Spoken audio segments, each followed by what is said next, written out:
Obviously not the outcome that we wanted, but the biggest challenge that I made to our team was to respond in some ways that really didn't have to do with basketball versus relative to our last game. So I thought we did a good job doing that.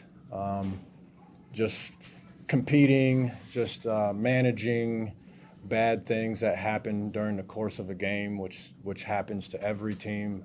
I just think there were a lot of areas, normal areas, that I think some of our older guys particularly should handle better, and we did that better today. And that's a process of still getting better at some of that stuff, and it'll allow us to play better ultimately.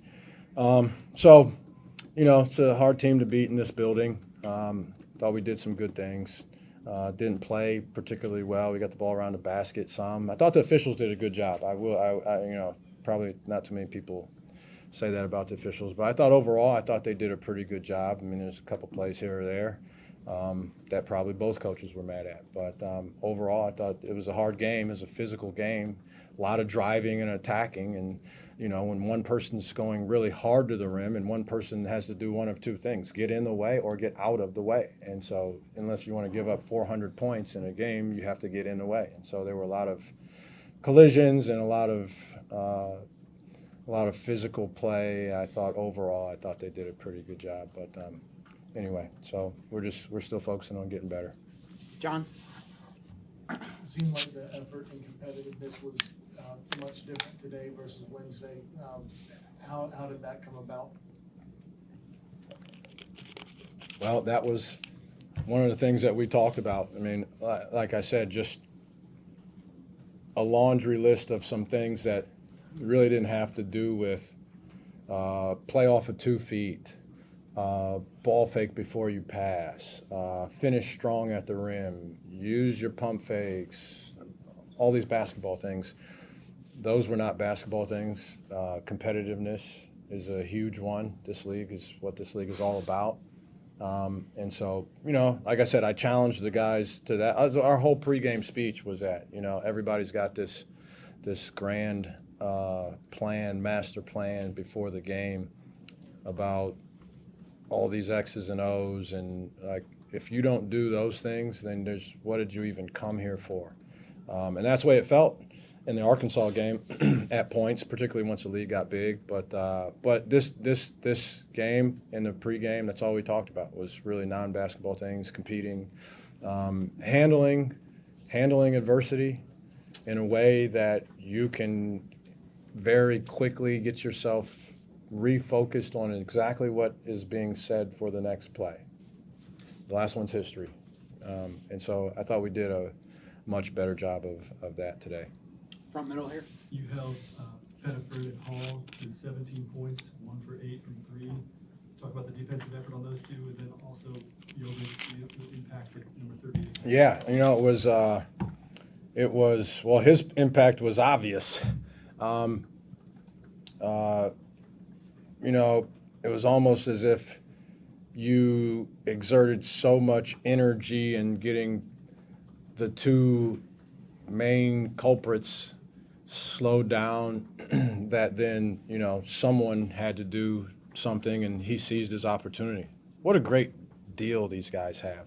This is what their life is you get these opportunities and you seize one, and then who knows what that does for you as you move forward in your career. And so, good on him for doing that. But I do think we didn't compete the way we needed to around the basket. Like some of those were just, we relented. I mean, so he had a really big impact. We started doubling the post once we, in fact, our guys asked for the double, which they asked if we should double team it, and I am come from the school where I don't want to ask for a double team. Like we're not double teaming any one human, but we needed to, so we switched to double team. I thought that was effective for a little bit, but rough night for the other two guys. I was in foul trouble, and so I was glad we did a good job on them, but certainly there needed to be more work done in our interior post defense. In the middle over here. Coach, under 70 points on the road plus 15 turnovers against this Auburn team. What did they do defensively that kind of limited you guys in getting in a flow on offense? They switch everything. So, some of the actions are not as effective. And then when that happens, your natural instinct as a young player is to be stagnant versus moving, and moving more is exactly what you need to do. So I think that was part of it. Then we got some matchups that we liked. We attacked off the dribble. We didn't finish well around the basket. I don't know what the numbers say specifically, but my eyeballs in a couple of key situations that I thought we could have got something done down there. We made a good decision in getting down there, and then weren't able to. Again, it was physical. There was, they called some fouls. There were some other plays I thought were physical. I mean, they play a physical brand of defense that way. So we just didn't have as much success driving and finishing around the basket and creating some shots off of the three. And posting up, that was the other thing that I would have liked to have done a little bit more, just if they're going to switch some of those things. Get the ball inside. We tried here and there to varying levels of success. So. But they switched a lot of things, and with athletes, and so it slows you down a little bit. But some of our turnovers were just decisions, and just not strong with the ball. It wasn't some sort of surprise trap, or a couple times it was just a decision that we made that was pretty straightforward decision that we made poorly. Anything else for Coach? John? Yeah, a little less than 5 minutes left. They took their first double-digit lead on the transition dunk, the pick six that you call it. Y'all bounced right back there to make it competitive again. Who was kind of spearheading that for you guys, and not letting the game get out of control like it has before? Yeah, we showed much more poise in those situations. That was one of the things that was on the board. Didn't have anything to do with basketball. Of all the things to handle, one was just a burst, a run that another team makes, and then you have to handle that. And what are you going to do? How are you going to respond to that? And it did look, there was one point we took a questionable shot, or something happened. I think it was a questionable shot, or we turned it over. It was about to be a turnover. And then we got the ball back. And I thought that was key, because if you don't, then it runs out, then it does. It's hard for those guys at that point to say, okay, we're still right here.